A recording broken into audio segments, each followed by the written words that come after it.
ಪಕ್ಷವನ್ನು ಬೇರೆ ಬೇರೆ ಕಾರಣದಿಂದ ಬಿಟ್ಟು ಹೋಗಿದ್ರು. ಅವೆಲ್ಲವರನ್ನ ಅನ್ಕಂಡೀಷನಲ್ ಆಗಿ ತೆಗೆದುಕೊಳ್ಳಲಿಕ್ಕೆ ರಾಜ್ಯ ಕೋರ್ ಕಮಿಟಿ ಅವರು ಪರವಾನಗಿ ಕೊಟ್ಟಿದ್ದಾರೆ.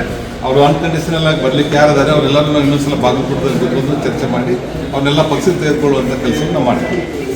ಎಲ್ಲ ಪ್ರಮುಖ ಪದಾಧಿಕಾರಿಗಳನ್ನು ಕರೆದು ಚರ್ಚೆ ಮಾಡಲಾಯಿತು.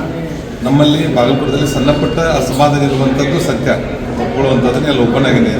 ಅದನ್ನೆಲ್ಲ ಮೊನ್ನೆ ಎಲ್ಲ ಕರೆದು 80% ಸಮಸ್ಯೆಗಳನ್ನ ಪರಿಹಾರ ಮಾಡಿದ್ವಿ. ಇವತ್ತು ಮತ್ತೆ ಪ್ರಮುಖರನ್ನು ಬಾಗಲಕೋಟೆ ಜಿಲ್ಲೆಯವರು ಗದ್ದಿಗೌಡರ ನೇತೃತ್ವದಲ್ಲಿ ನಮ್ಮ ಗೋವಿಂದ ಕಾರಜೋಳ ಸಾಹೇಬರು, ನಂತರ ಚಿರಂಜಿ ಮಠ ಅವರು, PH ಪೂಜಾರ್ ಅವರು, ನಾನು ರಾಜ ಮತ್ತು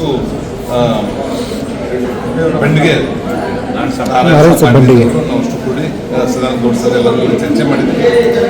ಯಡಿಯೂರಪ್ಪನವರು ಇದ್ದರು, ಯಡಿಯೂರಪ್ಪನವ್ರ ಮಾರ್ಗದರ್ಶನ ಹೇಳಿದರು. ಒಟ್ಟೆ ಏನು ಆ ಸಮಸ್ಯೆಗಳ ಬಗ್ಗೆ ಆಮೇಲೆ ಕೂತ್ಕೊಂಡು ಚರ್ಚೆ ಮಾಡೋಣ. ಭಾಳ ಸಣ್ಣಪುಟ್ಟ ಸಮಸ್ಯೆಗಳಿದೆ.